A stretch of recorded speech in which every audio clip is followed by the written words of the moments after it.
السلام علیکم ورحمۃ اللہ۔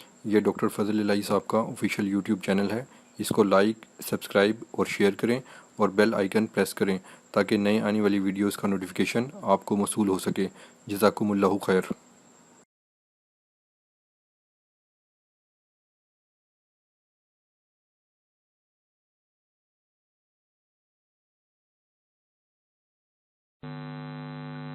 كفى وسلام على عباده الذين اصطفى۔ رب الرحمن الرحیم کی توفیق سے آیت الکرسی کے 5 فضائل پڑھیں گے۔ آج نیا سبق ہے آیت الکرسی کی تفسیر، صفحہ 51 تک۔ تمہید، بعض حضرات مفسرین نے تحریر کیا ہے کہ آیت الکرسی 10 مستقل جملوں پر مشتمل ہے۔ انہی 10 جملوں کے ضمن میں توفیق الہی سے اس کی تفسیر پڑھی جائے گی۔ صفحہ 53۔ اللہ لا الہ الا ہوا کی تفسیر۔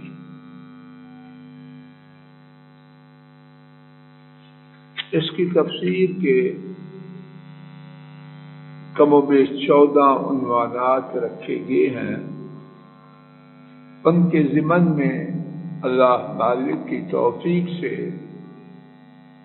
یہ تفسیر پڑھی جائے۔ صفحہ 54 پر پہلے جملے کا معنی۔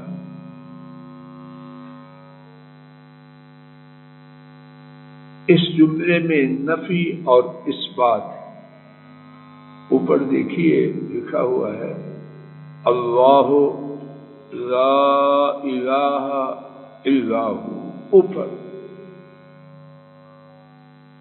لا الہ، اس میں نفی ہے، کوئی معبود نہیں۔ الا ہو، اس میں اثبات ہے۔ دوبارہ عرض کرتا ہوں، لا الہ اس میں نفی ہے، لکیر پہ الا ہو اس میں ثابت کیا گیا ہے کہ اللہ تعالی کے سوا کوئی بھی عبادت کے مستحق نہیں۔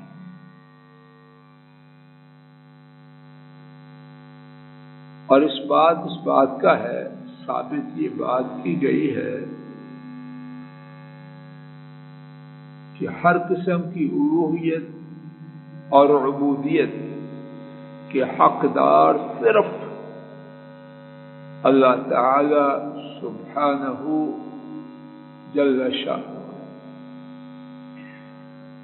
6 علماء کے بیانات عرض کرنے سے مقصود یہ ہے کہ یہ بات فضل الہی کی نہیں، ان لوگوں کی ہے جنہوں نے اپنی زندگیاں قرآن پاک کے ساتھ گزاری اور جن کی قرآن فہمی مسلم ہے۔ امام طبری لکھتے ہیں اللہ لا الہ الا ہوا کا معنی یہ ہے النہی ان یعبد شیء غیر اللہ۔ اس بات کی ممانعت ہے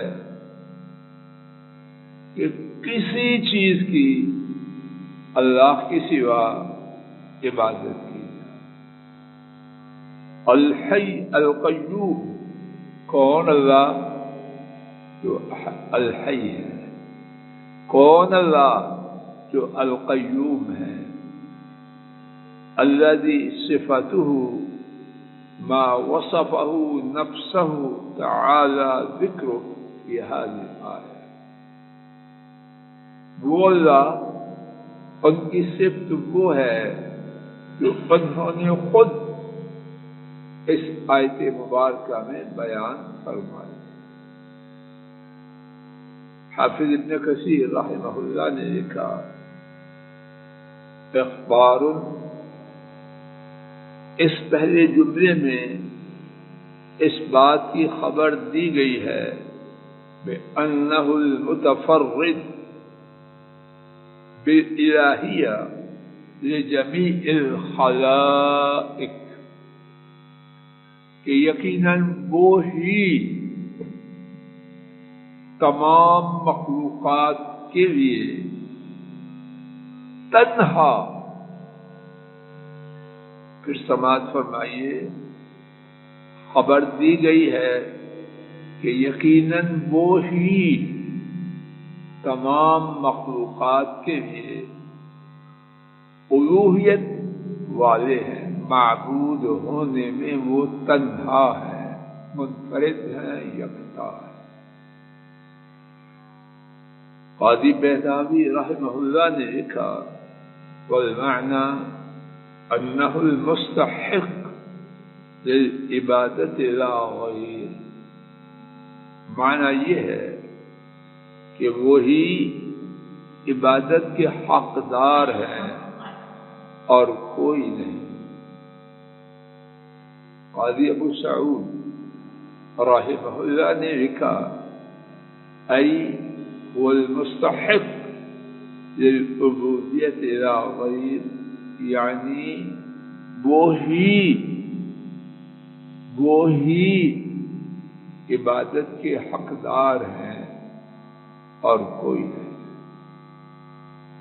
شیخ عبد الرحمن سعدی رحمہ اللہ نے لکھا فاخبر انہ اللہ الذی لہ جمیع معانی الالوہیہ، انہوں نے خبر دی ہے کہ بلا شبہ اللہ سبحانہ وتعالی ہی کے لیے الوہیت کے معبود ہونے کے تمام معانی ہیں.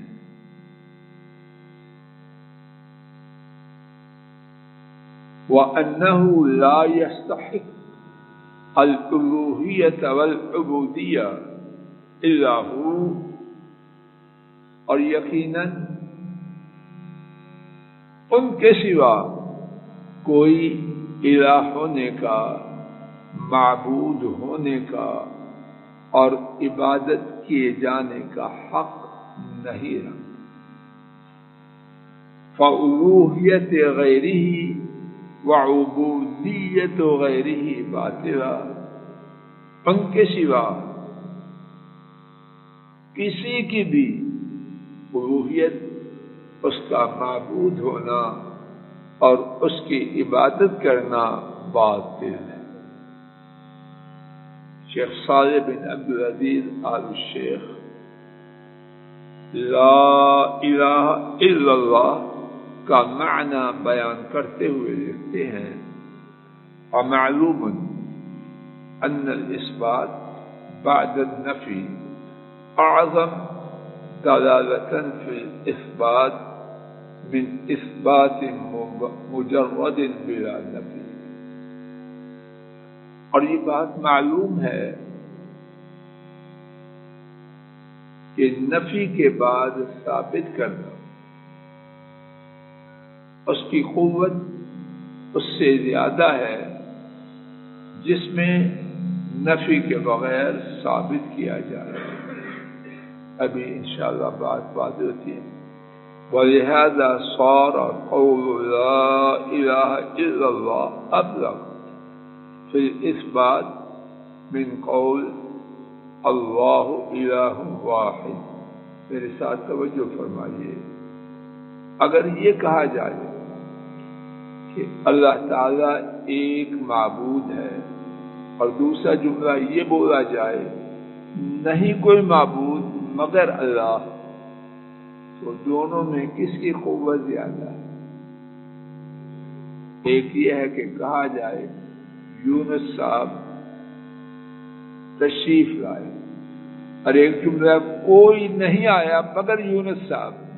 دونوں میں کون سا جملہ زوردار ہے؟ کچھ شک ہی نہیں.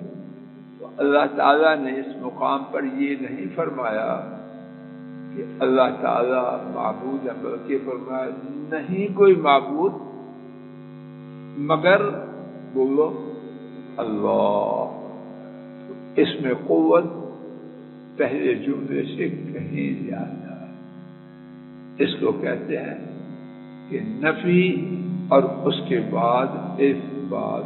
روزمرہ زندگی میں ہم یہ طریقہ استعمال کرتے ہیں. ان کے بیانات کا خلاصہ صفحہ نمبر 56 پر.